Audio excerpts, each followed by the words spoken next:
All right, what is up, Utah fans? This is Joseph back with the Utah Utes Football Digest, and what a freaking game! Obviously, it's not all pretty. I'm well aware that there are some obvious call outs we have to do about the team, but man, it's hard to feel bad about that right now. I think a lot of you guys are probably feeling the same way I am, where as much as there is a lot about that game that wasn't pretty, the fact that we were able to get that done, and the fact that, I mean, I'm sure I'm not the only one, but there was a moment there where it was 30. I don't remember the exact moment, but we were down 2 scores and it wasn't looking great on offense. And I remember thinking, oh, damn, we're about to lose this game. And I'm usually captain optimistic, and for me to say like that early, like, hey, we're about to lose this game, that tells you something, guys. If you're happy we won the game, smash the like button. We're going to give a bunch of shout outs to different players, different stats on the team. I mean, there's a lot of good. Obviously, there's a clear, unabashed, uh overhanging thing that was terrible about this game for us. But either way, guys, to still have our playoff hopes alive feels pretty damn good. I think I think we'd rather that game have went a lot easier and smoother sailing. But for me, a win's a win, and I'm gonna just right out the gate. I'm gonna throw some stats up, guys. Let's get some of our guys some shout outs. SC Mapping says, man, I had so many heart attacks. You are preaching to the choir, dude. Damn. I mean, those runs where they were just gashing us. Oh my goodness, guys. Oh, those were just heartbreaking. But not even that. Like you said, SC Mapping, there was so many like plays where that game could have been over if Kansas State got the conversion. It was just what a freaking game that was, guys, to come out on top in a nail biter, drag out brawl back and forth like that feels good. And huge shout out to our offense that kept us in this game. And I'm gonna eat a little bit of crow here, where not only before the game, but also during the game, I was saying, hey, put Ficklin in. And I'm not going to say Dampier had a perfect game throwing, right? 18 for 33, not exactly fantastic, but I am not going to criticize him at all. He had multiple game-saving drives throwing the football, and that giant run at the end, and then that truck stick to get in the end zone. I mean, that guy impressed the heck out of me, dude. At the end of that game when we needed a playmaker to step up and make freaking plays, Dampier got it done. 18 for 23, 259 yards, 2 touchdowns through the air. And to cap it off, he also had 14 carries for 94 yards and 2 touchdowns. So, Dampier wasn't perfect today throwing the ball, but I'd say for my money, I would love to hear what your guys' thoughts are. That was his best game through the air that we have seen to date. It wasn't his highest completion percentage, but it was his best game through the air to date. TJ Ute says, my heart rate is still elevated. My goodness, Scally, what on earth was that run defense? We'll talk about the defense in a little while, guys. Obviously, that needs to be called out. But I would say let's as much as there are going to be some negatives, there are some big positives, guys. I mean, our QB went out there and had those game-saving drives. Like, guys, think about how wild was that final sequence, huh? Think about what happens. They punch it in. The score is 47-35. And at that moment, the game feels like it's about to be not completely out of reach, but damn close. And Tao Johnson picks off the 2-point conversion when they go for two and runs it all the way back and puts us at a 10-point game. I mean, that was crazy. I mean, let's go through the what was it, the game cast? Where do you find the play-by-play? Yeah. So let's see. Will it show the Tao Johnson play? Right here. Yeah. Tao Johnson, 7 minutes left in the fourth quarter. Tao Johnson runs it back to make it 47-37. Check the chances to win the game. It dove so fast. Yeah, man, that was nuts. Like we there was a moment, and like I said, I'm Captain Optimistic. There was a real moment where I was like, you guys know the feeling, right? When it like settles in, where you're like, the odds that we're going to win this game are so low right now. And I believe it wasn't even here. It was after the Tao Johnson 2-point. It was somewhere in that final, like this area where there was maybe 4 or 5 minutes left. And it was like third and real long. And if you guys remember that, and then Larry Simmons catches that pass that's like real close. He gets really close to getting the first down. We go for the 4th and 1. I believe Wayshawn Parker gets the 4th and 1, and then we're back in the game. But there was a moment where I really thought we were about to lose this game. John Malo says they should have played Bird way more. I'm not going to disagree with you guys. I will still bang the table for Bird, as much as I will give Devin Dampier a ton of credit for what he was able to do today. He had a great game through the air. It wasn't perfect, but it was the best we've seen from him so far, and probably our best game through the air that we've seen all season from this team. Bird, though, also had quite a day here, guys. 7 carries, 54 yards, 3 touchdowns. 3 touchdowns on 7 carries. So on almost half of his carries, he had a touchdown running the ball. I mean, I'm with you. Even if we're going to say that Dampier had a great game, I wish we would have seen more of Bird. I mean, and we'll transition over to the defense. I'll make a note to make sure we harp on that. But guys, we're still in this game. We are still in the CFP chase. We were so close to not being a part of this anymore. It was right there, guys. 1 or 2 plays go differently, and we are no longer in the CFP conversation. And you know what? I think with the way that game ended, I don't think it's going to count against us that much.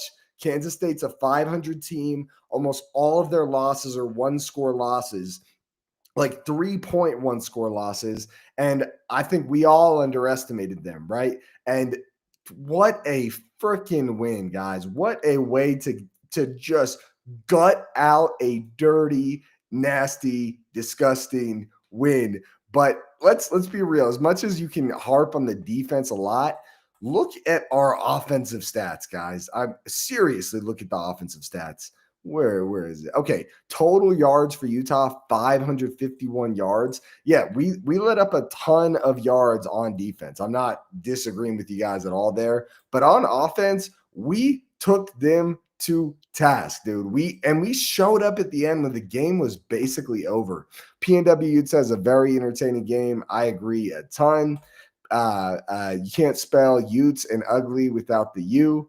I'm with you, a little harsh there, but yeah, we got it. We got it done. TJ says Dan proved he could wear the hero cape. He fought for that win. Yeah, dude. He earned my opinion, even at like early in the fourth quarter. My opinion of Dampier was significantly different. I don't know how you guys felt, but my opinion of Dampier early in the fourth quarter was much different than him late in the fourth quarter. And going back to that box score, guys, look at who got involved.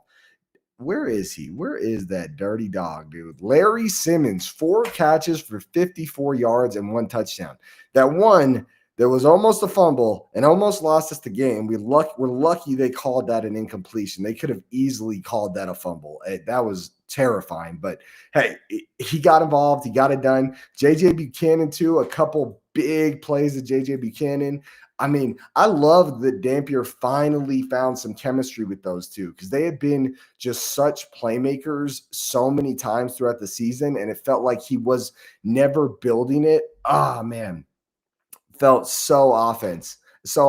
PNW says it was a damn good game. It was a damn good game, dude. We showed, guys, think about the adversity these past 2 weeks, right? Our defense got taken to the wire in the first half against Baylor when they were airing out the ball. It was like, what was it? 300 yards at halftime. It was something crazy, or 400, something like a crazy number. And we still find a way to win that game. We come back and we have a dominant win over Baylor. Kansas State, like you guys heard on the broadcast, I don't know what the final number, look at that, 472 rushing yards. And Kansas State, it was like they just kept bringing up record after record after record at Rice-Eccles Stadium and Utah all-time rushing yards allowed by our defense. And it was like one of the worst. I've watched a lot of football. I'd have to dig into the archives to see a time like Utah's had some crazy rushing games. We haven't had 472 rushing yards in one game.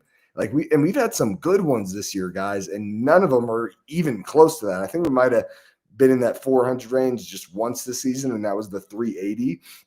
And when you factor that in and we were able to come back and get it done, I think that's a huge win. Utah 22 Utes says, I love Devin Dampier. Me too, man. He won me over quite a bit tonight. I still think Bird Ficklin is such a high ceiling and so much potential. I wish we would have gotten him involved more tonight, but I am with you. Devin Dampier definitely made me more of a believer that he can win these tight games and win a shootout. That was very impressive. Jimmy Rockford looks like a BYU fan. He says Utah defense played like trash. Better luck next year. Yeah, I mean, I don't think it's better luck next year, though, bro. I think Utah is still in this thing. So you can hate all you want, but Utah is still in the CFP conversation. We were so freaking close to being out of that CFP conversation, but we are back in it. And another thing, Spencer Fano looked like he might have a really bad injury, not just for Utah's sake, but for his sake. I was very sad to see that. But he bounced back. He came back in the game, so it looks like he should be good moving forward. Guys, what a freaking game, dude. What a freaking game. This was such a fun night. It was like a heartbreaking, tough, stressful night, but one of those things where so much up and down, so much emotion, so much adrenaline, so much that could have went our way, so much that didn't. It was such a fun time, guys. If you guys drop your comments in the chat, guys. I like to let the chat drive the conversation. So let me know how you guys are feeling. Let me know anything else that I should point out. Oh, another guy that deserves a shout out is Wayshawn Parker. 19 carries, 100 yards, another 100-yard game for Wayshawn Parker. And a lot of these were hard-fought yards where he was, met at the line or met behind the line and was still able to find a way to get above the line. Really just drag out, impressive stuff by this team. And guys, we had 292 rushing yards tonight, 5 rushing touchdowns. The offense went off. As crazy as the offensive performance was for Kansas State, we almost matched them in total yards. Like really, we took it to them and really got close to having just as impressive of a night on offense as they did. And I would say when you consider those game-saving drives at the end by Dampier, I'd say we did have a more impressive night.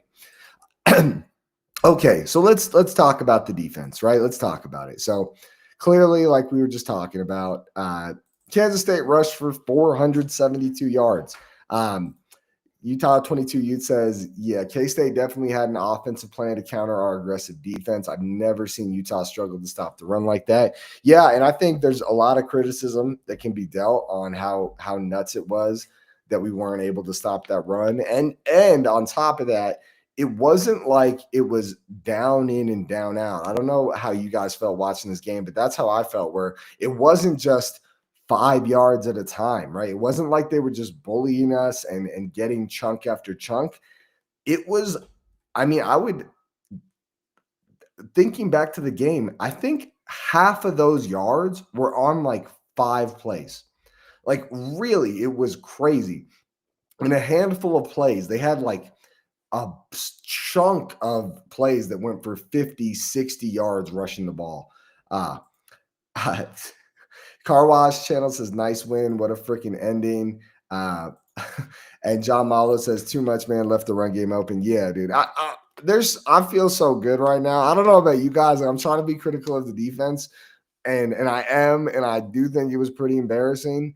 But this is football. It doesn't always go your way. The other guys are all on scholarships too, right? Like, I just does this remind you guys of that Pac-12 championship run with Cam Rising? It reminds me so much of it, guys.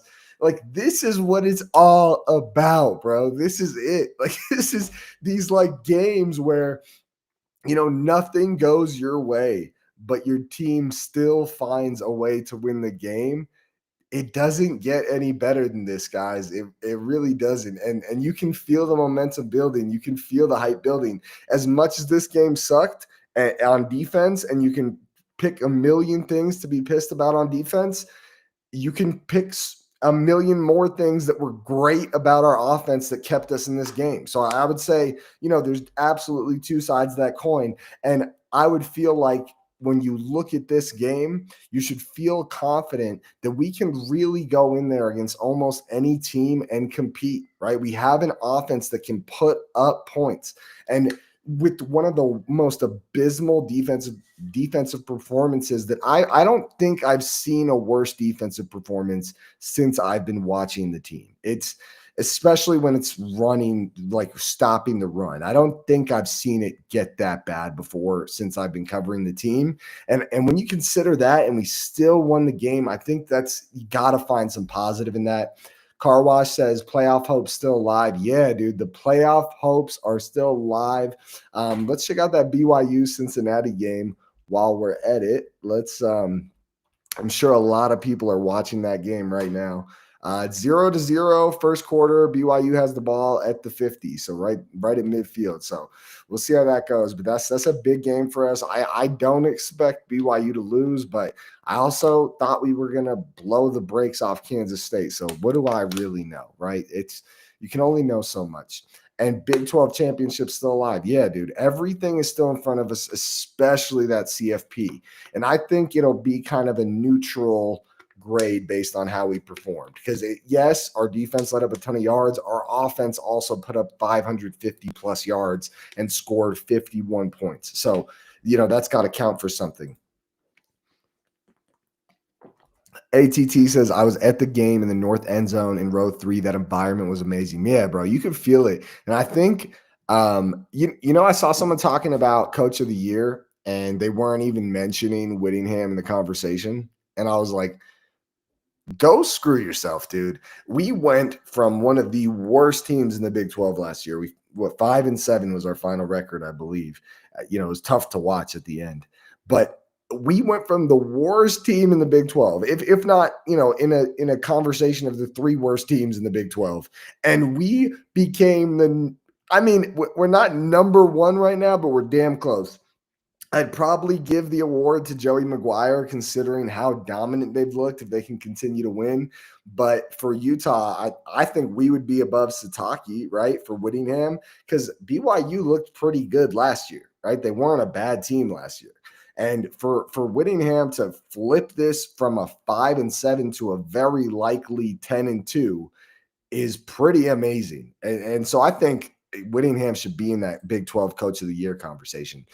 John Miles says, when Cam took it to USC and got the 2-point conversion, so hyped. Exactly. That's how this felt, John. I know this wasn't USC. I know it was Kansas State, but that's how this game felt, right? It was like, no matter what happened, we just battled back over and over and over again. And I think that counts for something, guys. And I'm really impressed with the team. And I'm really impressed at how we stood strong. We hung in there and got the job done. Yep. Sports Time Machine says Houston loss helps our chances.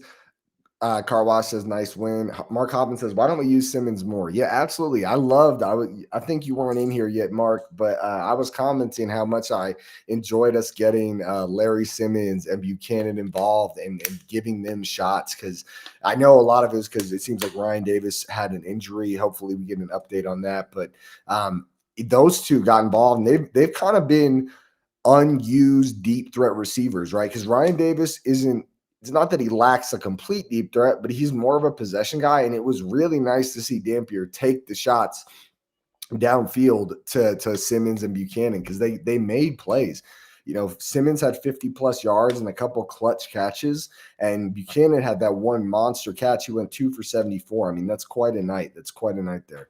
So what a game for Utah, dude. And guys, comment in the chat, like the video, subscribe to the channel if you haven't already, but comment in the chat. I like to let the comments drive the conversation a little bit. What are you guys feeling? Let's take a look at the defense. I think one thing is, guys, as much as we did let up a ton rushing, when they needed to throw, they could not throw on us. 102 passing yards total for Kansas State. Again, a lot of that's because they were able to run at will on us, but still a lot of good there, where our defense, you know, at the end of the game, they made some stops. They made the final plays that counted, and they helped us win the game. So yeah, I mean, I want to be clear. Like, that was tough. And there was, like I mentioned, there were some times where I really thought we were going to lose that game. And it is crazy to give up 472 rushing yards and still win a game. Like, that's unheard of, right? But I would say this, in the optimism for our defense moving forward, is that, like I mentioned, almost all of those yards or almost half of those yards, more than half of those yards were on 5 plays, right? And probably another 3 plays made up 70% of the rest of those yards, right? And so with that, I think that means we just let up a bunch of big runs. Like, it was undisciplined, it was bad scheming, and we didn't handle it well. And so when they would get a breakaway run, it would go for 50 yards. And those were, you know, they were like a stab in the heart. And I'm shocked we weren't able to do a better job adjusting. But it was every time a huge lane. But the good thing is it can be adjusted to, and hopefully we make those adjustments quickly and look better. Mark Hoffman says, do you think Miami jumps us? I don't know. I mean, you could make the case. Did Miami play a game today? Miami football. So they played Virginia Tech 34-17. Virginia Tech is, you know, a 3-8 team. They're not good. I would say you get a little more respect for playing Kansas State. I'm not in that playoff committee, but I think there's like I mentioned, a two-sided coin to this, where as bad as our defense looked, it showed that our offense can win us games when the defense is not holding their end of the bargain. And clearly tonight, the defense did not hold their end of the bargain. And even with that loss, Kansas State is 500 in Big 12 play. So they were 4-3 in Big 12 play coming into this game. They're not a crap team. They're a decent team. Utah 22 Utes says, do you feel like we don't have enough experience or physical beef at the D tackle spot? I think there's some good call outs there, Utah 22 Utes. The D line, oh man, I hope, speaking of D line, JHD, bro, John Henry Daly, I hope he's okay. If anyone has an update on that, let me know. It just said connection lost, but then it went away. So hopefully I'm good now. But I was saying, John Henry Daly, dude, that was awful to see that he left the game. Hopefully that's not a big problem. And if you guys remember, he went out pretty early in that game, and he went off in the stat sheet. What were his numbers, dude? They were pretty wild. Like, the announcers were talking about him. Where is he? Yeah, John Henry Daly. He played like 1 quarter of football, 4 tackles, 3 solo, 3.5 tackles for loss, and 2 sacks. He was tracking to have like a extremely special game. I posted on Twitter multiple times where I was like, wow, John Henry Daly is getting back there over and over again. He's having a crazy day. He's causing pressure. He's making tackles for loss. So I think maybe those numbers look a little different with if John Henry Daly's in there. I'll look it up real quick. Do we have an update? Does anyone know if we have an update on John Henry Daly? No, I'm not seeing anything yet. So if anyone does know, let me know in the comments. Chase Miller says Spencer Fano. I think what you're asking is Spencer Fano okay? It seems like it because he came back out. So after his injury, he was back out there in the game, Chase. So good question. I think that's what you're asking, but he was back out there after the game. And man, guys, as much as our defense really struggled today, I would say there was also towards the end of the game. I mean, I don't think there's a way to see like how many yards happened per quarter, but there was a real strong stand a couple times there by the defense at the end of the game. It wasn't perfect, right?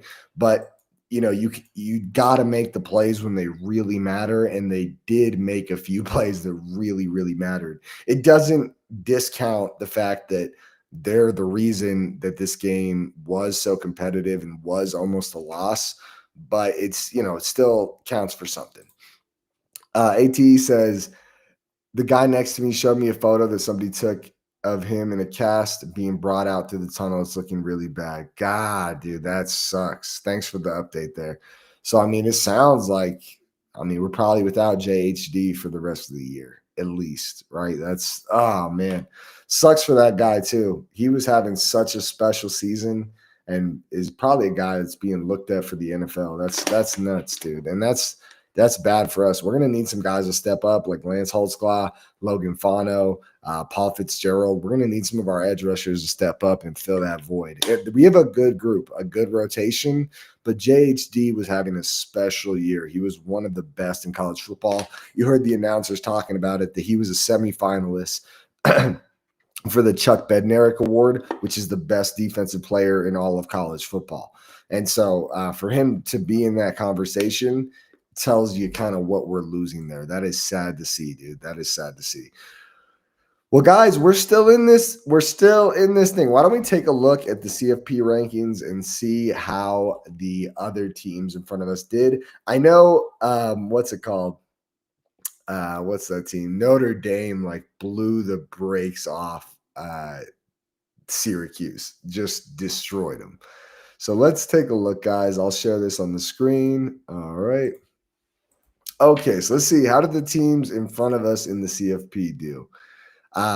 So Miami, they won 34-17 against Virginia Tech. There's a case that they could jump us, but I really think, and this is my opinion, because I felt this way about the teams in front of us as well. I haven't called out anyone to say like, oh, they're not beating the teams in front of them as badly as we are. You know what, Chase? You said I believe Paul Fitzgerald is out for the year as well. Yes, I think you're right. Sorry about that. But that means Lance Holtzclaw and Logan Fano are still a very good duo.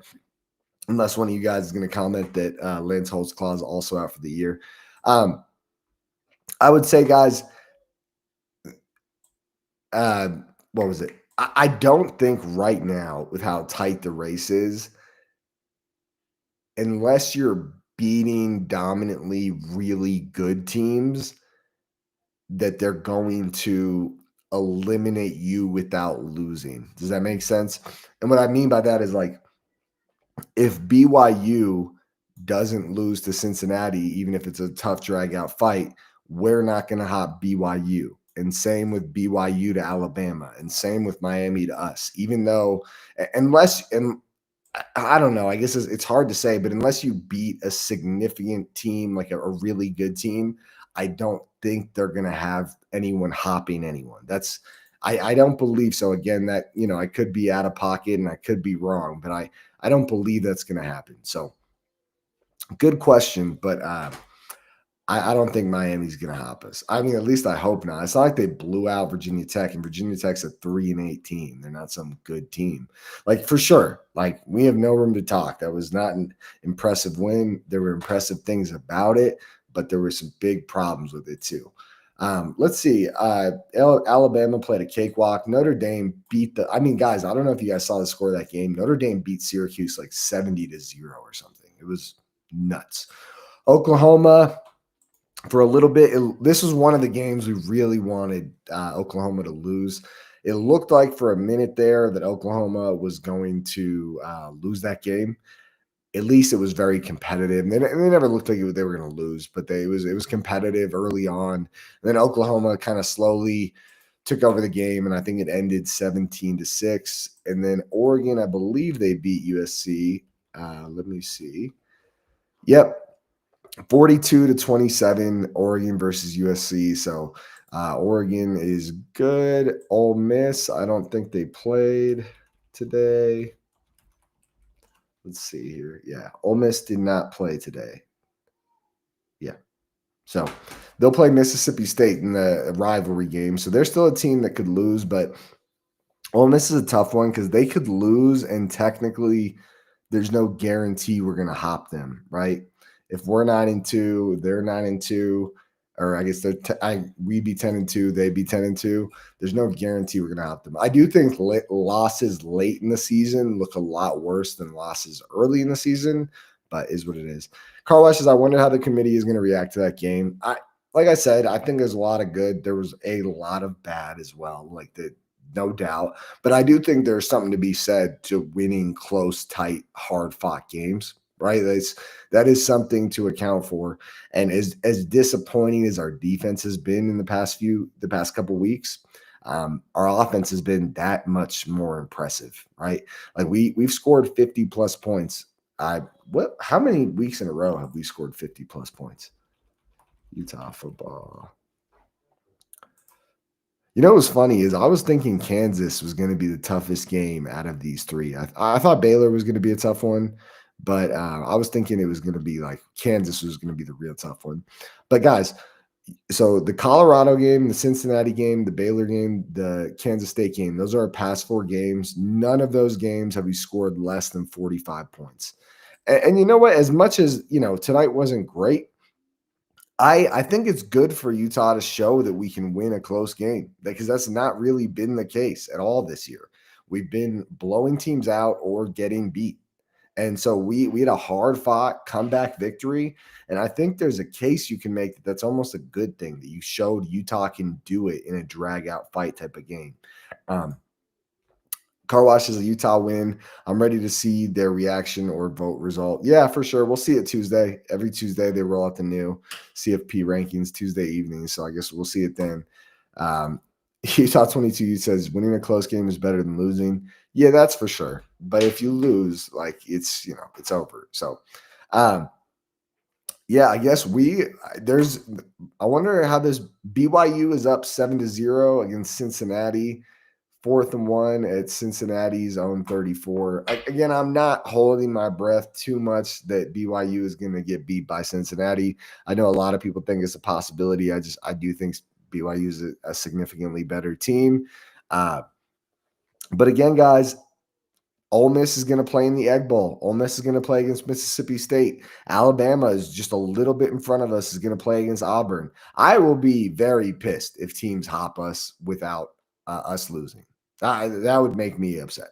Like, even if it's Miami or whoever, if we get hopped without losing and we win out, that's dumb. Especially if the 2 teams that beat us this year are literally in the conference championship game. That'd be pretty whack.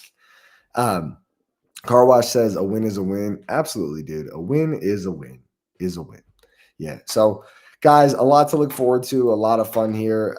Anything else we should talk about the actual game? I'm trying to think. I don't want to skip anything, but I think we've kind of covered everything. There's still a lot of college football to watch tonight. We'll kind of see how a lot of these games end. I appreciate you guys tuning in tonight. Like the video if you lasted this long. Drop a comment after the case, anything we touched on that we didn't get an answer for, and subscribe if you haven't already. I'm going to get out of here, guys, and